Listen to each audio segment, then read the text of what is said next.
모든 사람이 아버지를 공경하듯이 아들도 공경하게 하려는 것이다. 아들을 공경하지 않는 자는 아들을 보내신 아버지도 공경하지 않는다. 내가 진실로 진실로 너희에게 말한다. 내 말을 듣고 나를 보내신 분을 믿는 이는 영생을 얻고 심판을 받지 않는다. 그는 이미 죽음에서 생명으로 건너갔다. 내가 진실로 진실로 너희에게 말한다. 죽은 이들이 하느님 아들의 목소리를 듣고 또 그렇게 들은 이들이 살아날 때가 온다. 지금이 바로 그때이다. 아버지께서 당신 안에 생명을 가지고 계신 것처럼 아들도 그 안에 생명을 가지도록 해주셨기 때문이다. 아버지께서는 또 그가 사람의 아들이므로 심판을 실행하는 권한도 주셨다. 이 말에 놀라지 마라. 무덤 속에 있는 모든 사람이 그의 목소리를 듣는 때가 온다. 그들이 무덤에서 나와 선을 행한 이들은 부활하여 생명을 얻고 악을 저지른 자들은 부활하여 심판을 받을 것이다. 예. 오늘 요한복음 26장에서 29절 얘기를 중심적으로 얘기를 드리고 싶은데, 아버지께서 생명의 근원이신 것처럼 아들도 생명의 근원이 되게 하셨다. 아버지께서는 또 아들에게 심판할 권한을 주셨다. 그는 사람의 아들이기 때문이다. 놀라지 마라. 이 얘기를 주셨어요. 아버지가 생명의 근원이다. 아들이 생명의 근원이다. 그리고 아버지가 아들에게 심판의 권한을 주었다. 그가 사람의 아들이기 때문이다. 이 얘기를 주셨죠. 먼저 아버지라고 하는 전지전능하신 하느님 아버지, 그분이 바로 뭐요?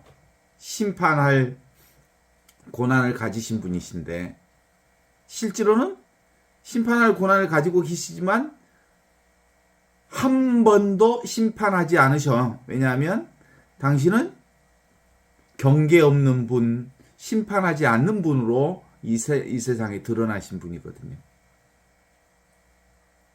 그래서 그 기본적으로 여기서 우리가 이제 확실하게 정해놓고 우리가 알아보아야 할 중요한 포인트 중에 하나는 뭐예요? 나를 믿고 나를 보내신 아버지를 믿어라. 그러면 너희들이 영원한 생명을 얻을 것이고 심판받지 않을 것이고 죽음의 세계에서 생명의 세계로 들어갈 것이다. 근본적으로 아버지가 생명의 근원이신 것처럼 너희도 생명의 근원이시다. 아버지가 심판의 고난을 가진 것처럼 너희들도 너희 자신들이 심판의 고난을 가졌다. 그래서 네가 분별 세계에서 사는 것 그대로, 너희가 창조한 그대로 너희의 삶이 창조될 거다. 이런 뜻이에요. 내가 살아왔던 삶들은 누구의 삶의 모습이에요? 내가 살아왔던 삶의 모습은 내 삶의 모습이지. 내가 창조한 삶이지. 내가 만든 삶이지. 내가 그동안 형성해 놓은 작품이지. 어때요? 자기의 인생 삶 전반이 내가 만든 작품 맞죠? 이 말에 놀라지 마라. 죽은 이들이 모두 그의 음성을 듣고, 예수 그리스도의 음성을 듣고 죽음에서 나올 때가 올 것이다. 예수 그리스도의 음성, 복음의 기쁜 소식을 얘기하는 거거든요. 예수 그리스도의 음성은 근본적으로 어떤 다른 음성을 주는 게 아니고 원래부터 있던 하느님 나라의 기쁜 소식을 우리에게 전해주신 거거든요. 한처음의 말씀이 지금 눈앞에 펼쳐진 그 말씀으로 드러났다 라고 말씀하면서 그동안 너희들이 창조한 삶을 통해서 너희들의 인생을 창조해왔지만 사실상 자승자박한 인생을 산 거거든요.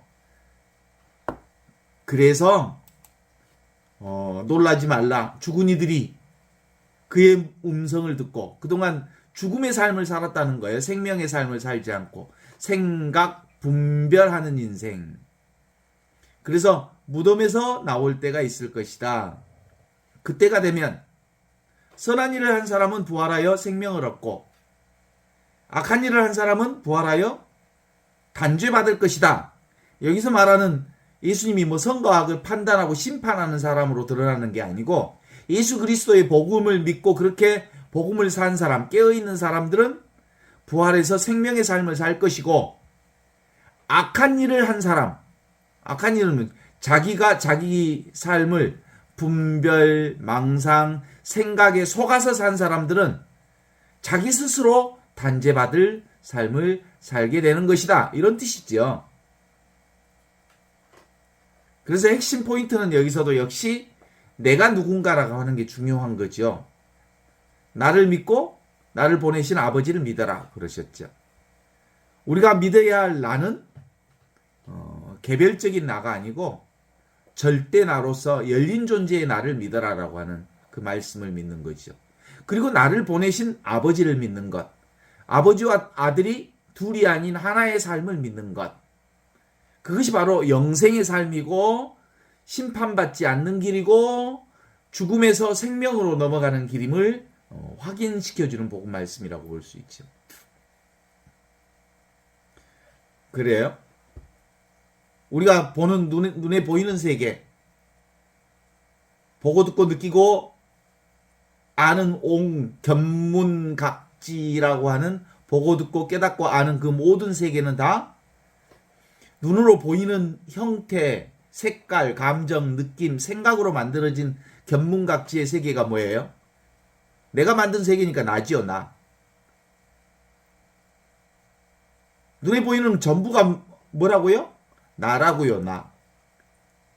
나를 보내신 아버지를 믿는 사람, 눈앞에 펼쳐져 있는 이 전부의 세계가 나라고 하는 것을 믿는 사람들은 영원한 생명을 얻을 것이고 심판받지 않을 것이고 죽음의 세계에서 생명의 세계를 살 거라고 하는 것이 여기서 확인되는 말씀으로 들리는 거거든요. 어때요? 눈에 보이는 세계. 그걸 오늘 또 하루 종일 어떻게 사셨어요? 눈에 보이는 이 세상에서 살았잖아요. 견문각지, 보고 듣고 느끼고 깨닫고 아는 삶 전반이 나의 삶 아니었어요? 이 나의 삶은 누가 보낸 삶이에요? 아버지께서 보내진 삶이라고 하는 거 아니잖아요? 그러니까 나를 믿고 아버지를 믿는 사람은 영원한 생명을 얻을 것이고 그 영원한 생명을 얻은 사람들은 하느님으로부터 절대로 심판받지 않을 뿐만 아니라 죽음의 세계에서 생명의 세계를 살게 될 것이다 라고 하는 게 끊임없이 요한복음이 얘기하는 의미죠. 여기서 이제 핵심적으로 알아들어야 할 것 중에 하나가 뭐냐면 내가 지금 여기서 직접 보고 듣고 느끼고 깨닫고 하는 내가 지금 여기서 경험하는 모든 게 다 뭐예요? 나라니까 나. 그죠? 나 아닌 게 없다니까. 그리고 그 나는 나를 보내신 아버지를 믿는 거예요.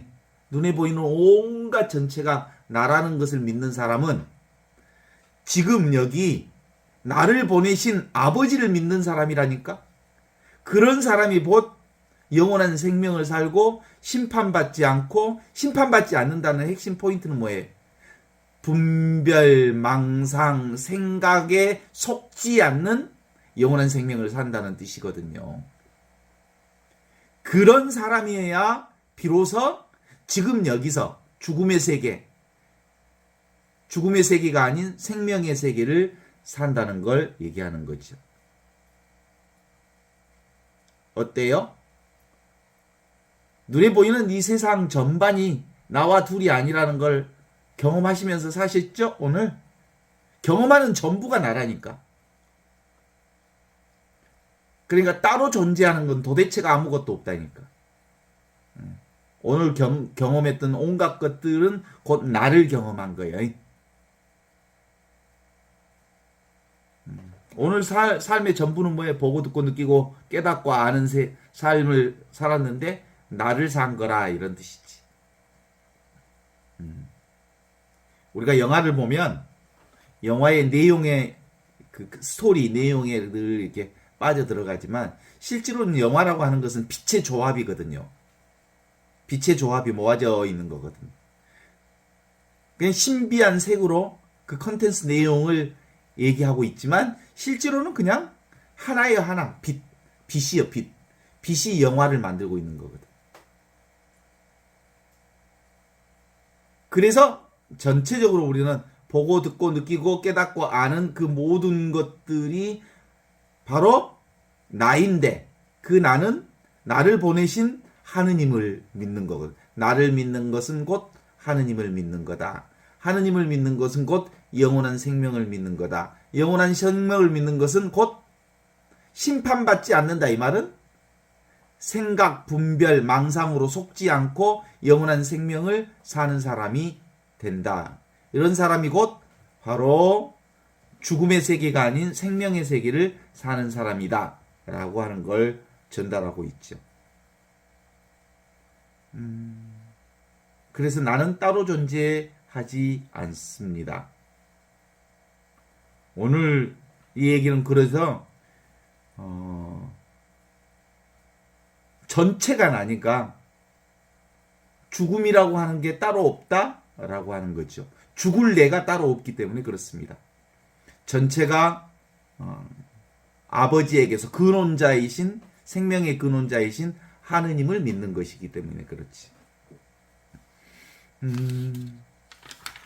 그래서 보면 보는 대로, 들으면 들은 대로, 느끼면 느끼는 대로, 생각하면 생각하는 대로 모든 것이 다 있는 그대로의 나를 드러내고 있어요. 오늘 많은 것들을 보셨죠? 많은 것을 듣고 많은 것을 느끼고 생각하고 깨달으면서 살았던 오늘 하루 전반이 다 나를 경험하는 하루였습니다. 100% 빈틈없이 나를 드러내고 있었습니다. 눈앞에 펼쳐진 그 모든 것. 나머지는 생각으로 무언가를 시뮬레이션 해 보았을 것이긴 하지만 그 생각으로 시뮬레이션 했던 모든 생각들은 사실상 그림자요, 허상이요, 사실이 아닌 거거든요. 실제로 나는 경험하는 그 모든 것들이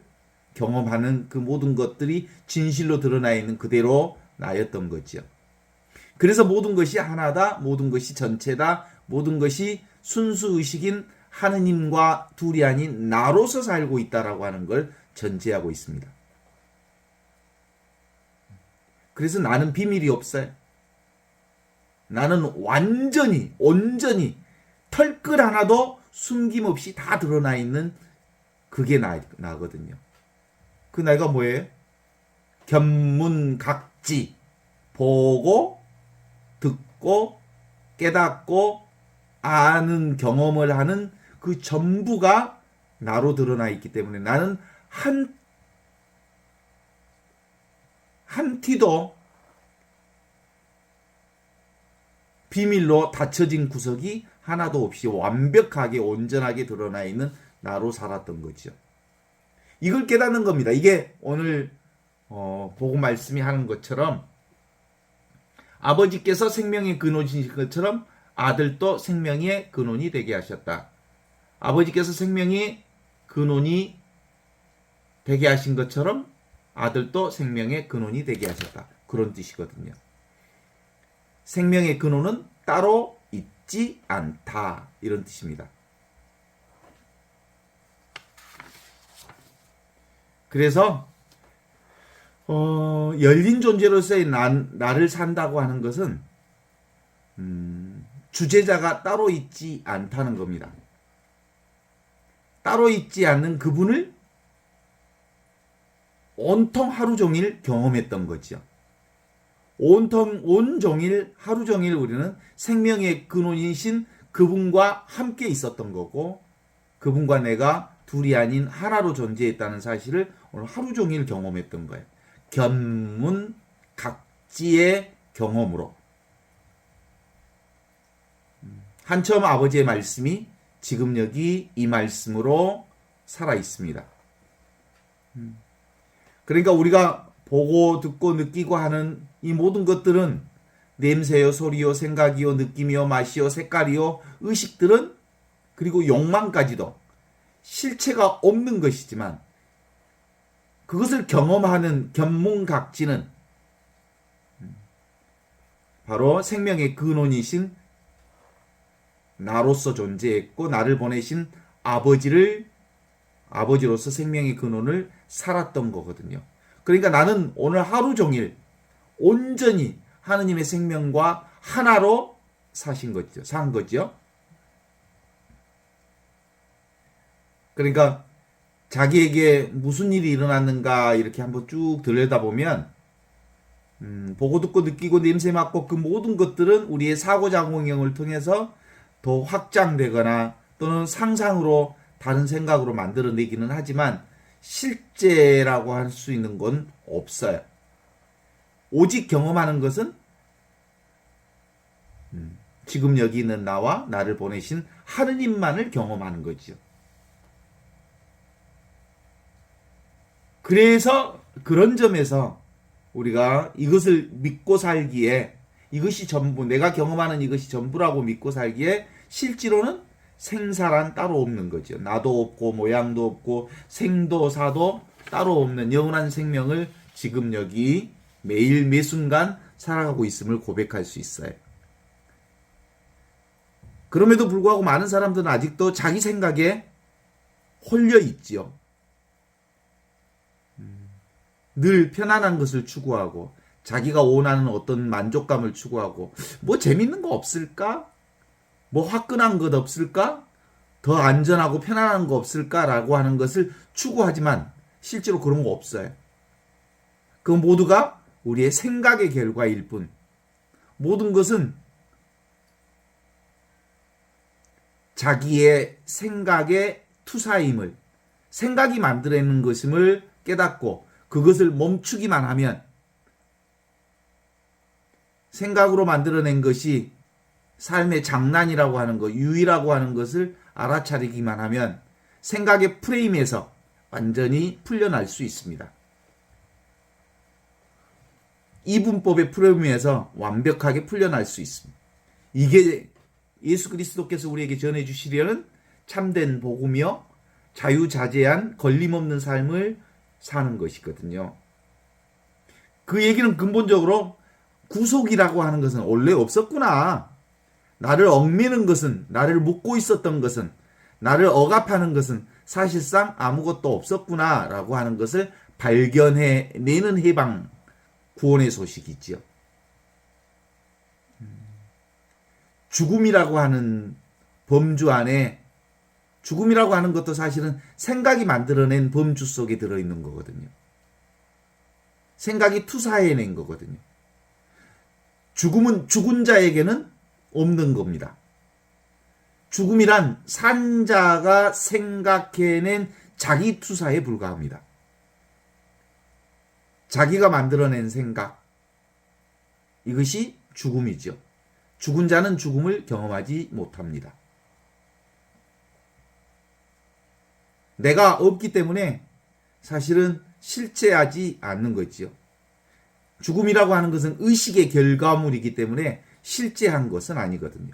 생각이 만들어낸 것, 고정관념에 불과합니다. 내가 따로 있다는 이 생각이 만들어낸 작품이지요, 사실은. 내가 있으니까 두렵지. 그 두려움이 죽음에 대한 공포를 만들어내지. 그 죽음에 대한 공포가 이 생각이 만들어낸 작품이죠. 사실상 그런 건 없습니다. 원래부터 한처음 말씀이 사람이 되어 오실 때부터 그 말씀은 텅 빈 무자성이거든요. 무자성이라는 건 뭐 뜻인지 알죠? 스스로 존재하는 것은 도대체 없었던 것으로 존재하거든요. 지금 눈앞에 이것도 무자성, 스스로 존재하지 않습니다. 오직 텅 빈 생명력 그 자체로 존재하거든요. 그래서 우리가 맨날 우리가 잠잘 때 성호를 긋고 오늘 또 거룩한 죽음을 맞게 하소서 라고 기도하는 것은 모든 사람들이 다 내가 따로 있다는 생각 때문에 죽음이라고 하는 것을 상정하죠, 생각으로. 그런데 실제로 열린 나의 존재로서 보면 생각이 만들어낸 것이지. 죽음이 따로 없다는 걸 아는 사람들은 죽음은 결코 두려워할 게 아니라 사는 것이 두려운 사람들에겐 곧 죽음이 두려운 하나의 문제로 드러나고 있죠. 그러니까 결국은 죽음이라고 하는 건 무슨 뜻이에요? 잘못된 관념이 만들어낸 거예요. 고정된 관념이 만들어낸 거고, 이분법적 관념이 만들어낸 거고, 생각이 만들어낸 것이어서 실제하지 않는 것을 상정한 것에 불과하다. 우리는 결코 죽지 않는다. 죽음이란 따로 없다라고 하는 거지. 생각의 관념에 빠져버리면 죽음이 있고요. 생각의 관념으로부터 나오면 죽음은 사실상 실제하지 않습니다. 아무것도 없죠. 있다라고 하는 있음의 병에 걸려 있으니까 모두가 생각으로 만들어낸 생각의 투사가 만들어낸 것들이라고 볼 수 있죠. 생각이 끊어지면 눈에 보이는 견문각지, 보고, 듣고, 느끼고, 깨닫고, 생각하는 그것들이 너무너무 생생하게 드러나지요.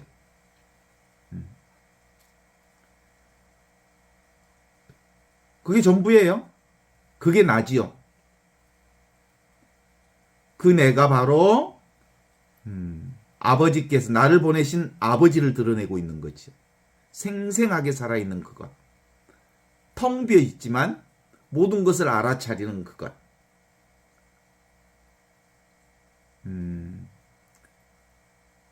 그런데 그게 생각하기 시작하면 그것이 불편함으로 오기도 하고, 과거와 미래를 근거로 하여 지금과 비교해내면서 고통과 번뇌를 만들어내고, 시간에 빠지면서 나라고 하는 것의 존재의 두려움으로, 죽음의 두려움으로 만들어내게 되죠.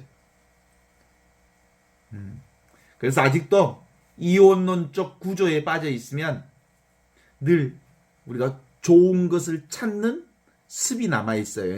이보다 더 좋은 어떤 생활, 이보다 더 편안한 어떤 것, 이보다 더 달콤한 어떤 것, 이보다 더 재미있는 어떤 것, 지금을 부정하는 일들을 계속해요. 사실상 하느님께서 우리에게 보여주신 지금의 눈앞에 있는 우리의 온전한 현실은 세상에서 가장 최상의 상태임에도 불구하고 지금의 상태를 부정하고 지금이 아닌 다음 더 아름답고 더 재미있고 더 행복한 그 무엇을 찾는단 말이에요. 그런데 그런 실체는 없어요. 실제하는 것은 견문각지, 보고 듣고 깨닫고 아는 이것이 전부예요. 이 경험 자체가 전부 나일 뿐이라는 것을 믿으시라 이거죠. 열린 나를 믿으시라 이거죠. 그리스도의 나를 믿으라 이거죠. 그러니까 생각에 속지 말고 있는 그대로의 경험하는 날에 솔직하라 이런 거죠. 그래서 우리가 공부하는 핵심 포인트는 뭐냐면 자기 생각에 속았느냐 속지 않았느냐라고 하는 것을 알아차리는 공부지요. 속지 말라는 말이 아니에요. 알아차리는 거예요. 그냥 속는 것을 보는 거죠. 아, 내가 속고 있구나라는 걸 알아차리면 금방 그 자리에서 깨어날 수 있죠. 기본적으로 아무리 깨어난 사람이라 하더라도 자기 생각에 속지 않을 수가 없어요. 끊임없이 속고 살아요. 주로 권위적인 사람의 말에 속고, 또 나보다 더 많이 배웠다는 사람의 말에 속고, 또 심지어는 예수님의 말씀에도 속고 그래요. 진정한 의미의 진실은 어디에 나타나냐면 눈앞에 직접 내가 경험하는 견문각지, 보고 듣고 느끼고 아는 이것이 나와 둘이 아닌 전부라는 것을 믿지 못하면 속지요. 그래서 예수님은 늘 복음 말씀을 통해서 비유적 표현을 되게 많이 써요.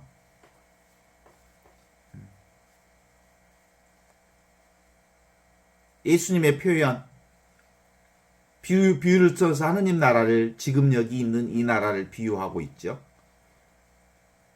사실은 어떻게 보면 비유로서 하시는 이 말씀도 의식의 세계에 불과한 거거든요. 어찌 보면 어쩔 수 없어서 쓰는 말씀이지. 진짜는 어디에 있어요? 내 눈앞에 있는 이거죠. 가장 자연스럽게 드러난 이것. 내가 늘 오늘 하루 내내 경험했던, 보고 듣고 느끼는 그것이 나와 한치도 다르지 않는 둘이 아닌 하나였다는 사실을 아는 깨달음. 그래요. 그것이 전부 나였다는 것 아시죠? 내가 통제할 수 없는 나. 내가 보는 것을 내가 통제할 수 있나요? 듣는 것을 통제할 수 있나요? 느끼고 의식하는 것을 통제할 수 있나요? 아프고 경험하는 온갖 경험의 욕구들을 통제할 수 있나요? 드러나는 그 온갖 것이 다 나이면서 동시에 나를 보내신 하느님의 것이다 라고 하는 것을 믿는 사람은 어때? 영원한 생명을 얻을 것이고 심판받지 않을 것이고 생명의 삶을 살게 될 거다. 그래요. 생각의 내용은 늘 조건 따라 달라져요. 그죠? 철부지 어린아이에겐 그냥 이것일 뿐, 보고 듣고 느끼고 아는 그것들을 그냥 받아들이고 수용하고 그것을 살아요. 왜냐하면 그것이 절대한 것이니까. 이게 바로 절대성이거든요. 눈에 보이는 견문각지가. 어때요? 잘 보고 있다고요? 실제로 우리가 보고 있는 것, 그 전부에 잘 보고 있는 거예요. 부족함인 것이 하나도 없어요. 왜냐하면 나니까. 그 나는 아버지께서 보내주신 나니까. 그런데 보여주는 내용은 실제가 아니거든요. 보는 내가 진짜지. 보고 듣고 느끼고 깨닫고 아는 내가 진짜지. 보는 내용은 왔다 사라지는 것들이잖아요. 경험하는 내용들은. 그런데도 사람들은 자꾸 보고 있는 나에 대해서 믿지 않고, 나를 신뢰하지 않고, 나를 보내신 아버지를 신뢰하지 않고 늘 보는 모양에 퐁당퐁당 빠지거든요.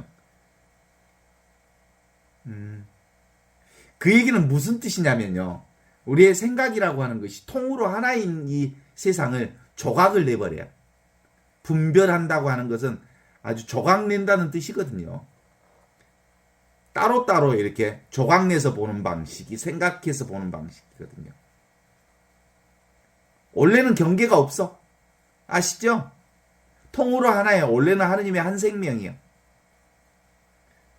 그런데 인간의 생각으로 수없이 조각을 내서 이것을 선택하는 거, 이것과 저것을. 좀 생각으로 보면 이 세상 전체가 소음처럼 들려요. 그러나 생각을 내려놓고 보면 온통 신비한 하느님의 생명 전반을 경험할 수 있는 거지. 그래서 아버지는 없는 듯 있는 이 생명의 근원으로 우리에게 오셨고, 아들도 그 생명의 근원으로 살고 있고, 그래서 아버지께서 또한 아들에게 심판하는 고난을 주신 이유는 사람의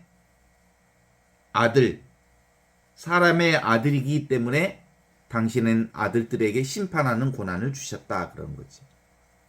심판하는 고난이라고 하는 건 분별하면서 잘 쓸 수 있도록 창조성을 우리에게 회복시켜 주셨다라는 뜻이기도 해요. 인간의 이 창조성이 문명 발전을 만들어낸 거거든요.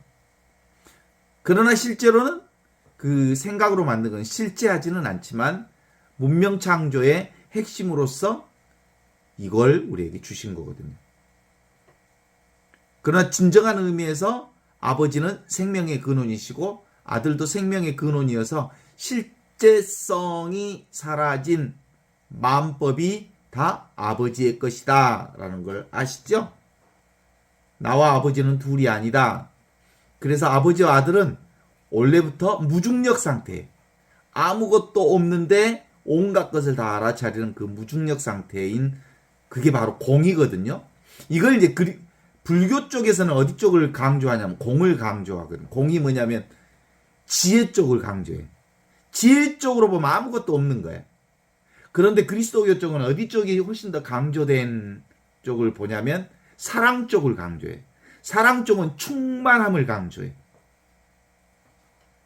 존재하는 모든 것들이 하느님의 아들로서 충만하다라는 점에 있어서 사랑이라고 표현을 한다고 한다면 전부 다 everything 모든 것 그게 하느님이다라고 얘기하는 쪽이라면 불교 쪽은 지혜를 강조하기 때문에 nothing 아무것도 아님 쪽이 훨씬 더 많이 강조된 것이지만 실제로 그런 의미에서 아무것도 아닌 nothing과 모든 것인 everything은 서로 다른 언어이지만 바로 이 영원한 생명, 생명의 근원이신 아버지와 아들을 드러내고 있는 말씀이죠.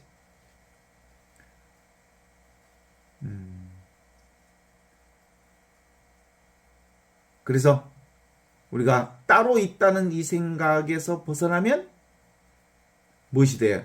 모든 것이 다 이거다라고 하는 에브리싱이 되는 거고요. 그것이 곧 nothing이 되는 거거든요. 그 상태가 곧 무중력 상태를 얘기하는 거예요. 할 일 없는 상태, 그런데 할 일 없기 때문에 모든 것을 하는 상태. 그러니까 우리가 오늘 하루 종일 산 건 뭐예요? 보고, 듣고, 깨닫고, 아는 온갖 경험이다. 이 아무것도 없는 자리에서 온갖 충만한 것들을 경험했던 거거든요. 그러니까 드러난 모든 것이 누구였어요? 오늘 하루 종일 경험이. 누구를 경험했대? 나를 경험했대. 나를 만났대. 나로 살았대. 그 내가 바로 나를 보내신 아버지를 경험했대. 아버지를 만난 하루 종일의 삶이었거든요. 그러니까 우리는 실제로는 무슨 초점으로 사냐면 다초점으로 사는 사람들이 모든 것이 다 아버지다. 평등한 아버지를 만난 거거든요. 나를 만난 거거든요.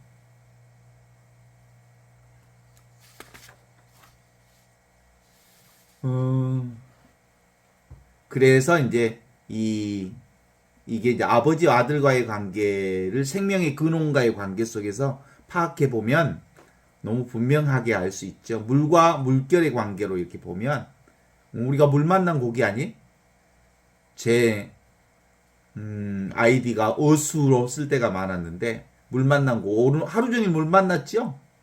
근데 물 만났는지 모르지. 하루 종일 하느님 만났지? 하루 종일 나 만나고 살았지? 하루 종일 나로서 살았지? 그런데도 물 속에서 살면서도 물을 만난 경험이 특별히 없다고 생각하는 사람들이 많죠. 전부 머릿속에는 내용만 생각나니까. 금으로써 금목걸이도 만들고 금반지도 만들고 금송아지도 만들지만 그걸 녹여버리면 뭐가 돼? 다 금이 되죠.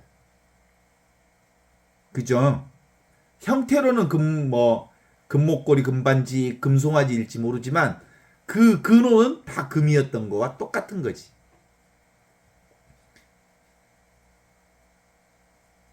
그래서 아버지와 아들이 둘이 아니고 하나라고 하는 사실을 아는 사람에게는 이 평등성 때문에 이 평등성을 온전히 지금 여기서 견문각지 보고 듣고 느끼고 아는 이 삶을 사는 사람이기 때문에 나와 네가 따로 없고 남자와 여자가 따로 없고 어떤 경계도 없는 거예요. 경계는 누가 긋는 것? 생각이 그어내는 것. 생각이 그어냈지만 실제로 그어진 것이 아니에요. 온통 통으로 전체로 하나로 존재하는 삶을 오늘 하루 종일 살았다는 걸 우리가 알지요. 그런 점에서 지금 여기 아버지와 아들이 하나로 통해서 살면 죽음이라고 하는 것이 우리 삶의 장애가 되지 않습니다. 지금 눈에 보이는 이 추구가 끊어지면 늘 우리는 무자성으로, 공으로, 따로 있는 게 없다라고 하는 허공, 어느 것에도 묶여 있지 않는 삶을 살 수 있기에 온전히 죽음으로부터 해방된 삶을 살 수 있지요. 생각이 만들어내는 죽음이지요.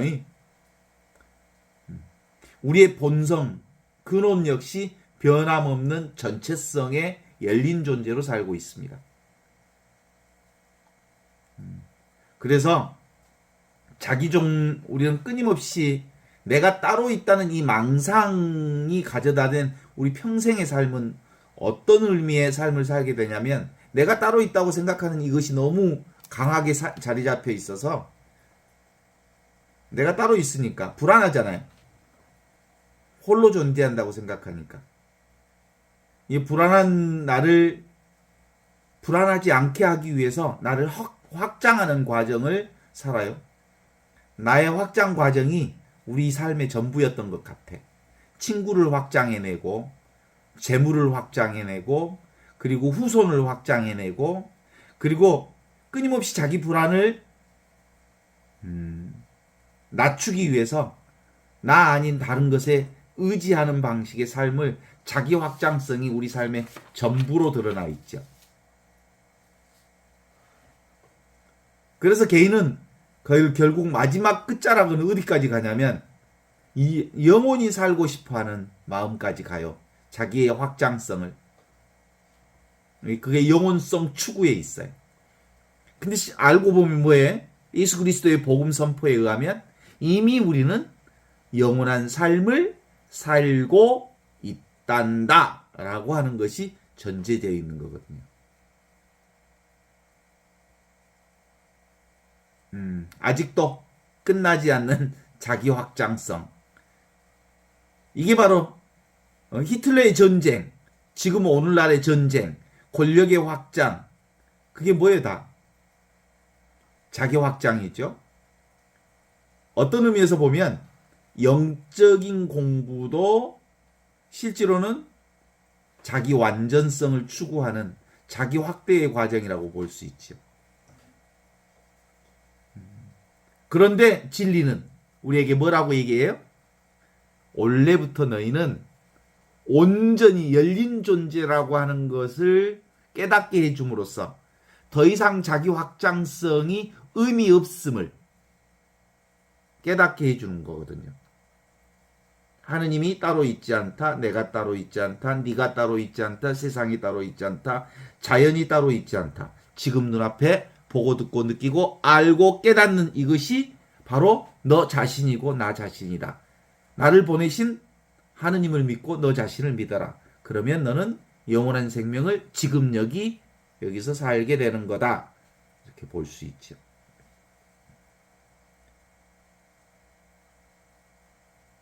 그런데 이게 전부라고 믿지 못하는 사람에게는 끊임없이 이것에 대한 해석이 주어져요. 보고 듣고 느끼고 아는 것에 대한 해석, 생각. 그러면 해석과 생각을 이어가는 순간 구속받고 묶여버리고 말지요.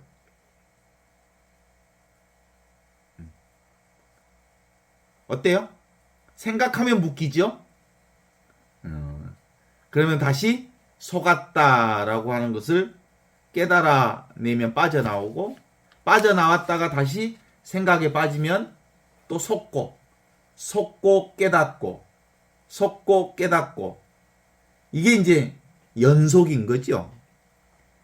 실제로 깨달은 사람도 생각으로 금방 속았다가 다시 빠져나갔다가 하는 거거든요. 그런데 이게 이제 점점점 알아차림이 많아지면 속는 것이 적어져서 삶이 되게 가벼워지죠. 자기 자신이 투명해지고. 그래서 우리의 삶이 아주 가벼워져요.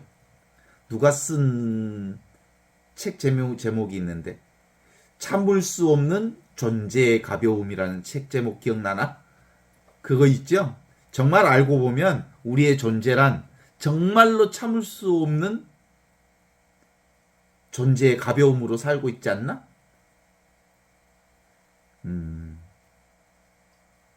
깨달으면 정말 새털처럼 가볍게 살 수 있어요. 새털처럼 가볍게 하늘을 나는 자유자재한 삶을 살려면 어떻게 해야 되겠어요? 가진 것을 내려놔야 돼. 버려야 돼. 쥔 것을 내려놓고.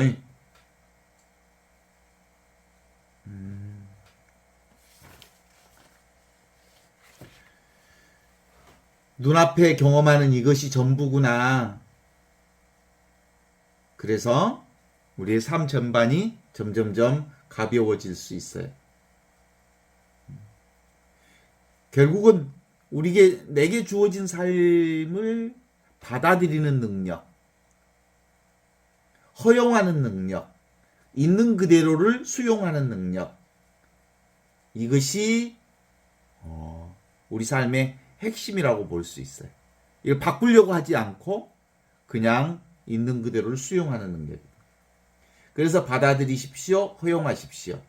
실제로 있는 것도 아니고 통제할 수 있는 것도 아니니까 있는 그대로를 받아들이십시오. 이런 거지. 하느님 믿어요? 하느님 믿죠? 하느님을 잡았다 하면 하느님도 하나의 생각의 패러다임에 집어넣어 버려. 하느님은 잡는 게 아니고 하느님은 사실은 믿는 거예요. 맨 처음에는 우리가 하느님을 믿지만 결국은 그 믿는 하느님까지도 온전히 내려놓을 때 진정한 의미의 자유자재한 구원을 삶을 사는 거거든요. 왜냐하면 하느님은 목적이 아니거든요. 하느님도 우리 삶의 도구거든요. 나를 제거하는 방편으로서 하느님이 존재하거든요. 내가 따로 있다는 이 생각을 내려놓는 방편으로 어느 단계에선 하느님께로만 의지하는 거지. 일정 단계는 지금 여기 우리가 온전히 하느님께로만 의지해야지 라는 단계가 필요해요. 왜냐하면 나를 때려잡기 위해서 그래요. 없는 나를 때려잡으려면 하느님께 완전히 의지해야 되거든. 어느 단계에 가면 내가 따로 있다는 이 환상과 망상이 사라지게 되면 하느님이라고 하는 것도 사실상 인간의 생각이 만들어낸 분별이구나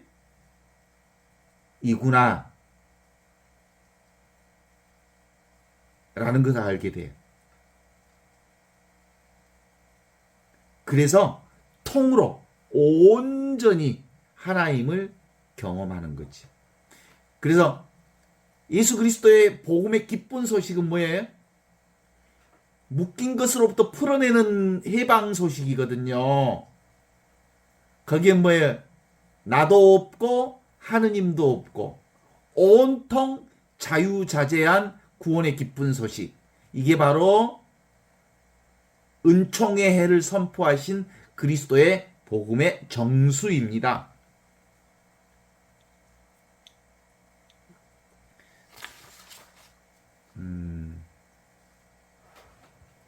어때요? 오늘 말씀으로 마무리 짓겠습니다. 아버지께서 생명의 근원이신 것처럼 아들도 생명의 근원이 되셨다. 아버지께서 또한 아들에게 심판하는 고난을 주셨다. 그는 사람의 아들이기 때문이다. 내 말에 놀라지 마라. 죽은 이들이 모두 그의 음성을 듣고 무덤에서 나올 때가 올 것이다. 그때가 오면 선한 일을 한 사람은 부활하여 생명의 나라에 들어가고 악한 일을 한 사람은 부활하여 단죄를 받게 될 것이다. 이렇게 말함으로써 죽어있는 사람을 온전히 생명의 나라로 불러내는 방식은 뭐예요? 내가 따로 있지 않음을 아는 거예요.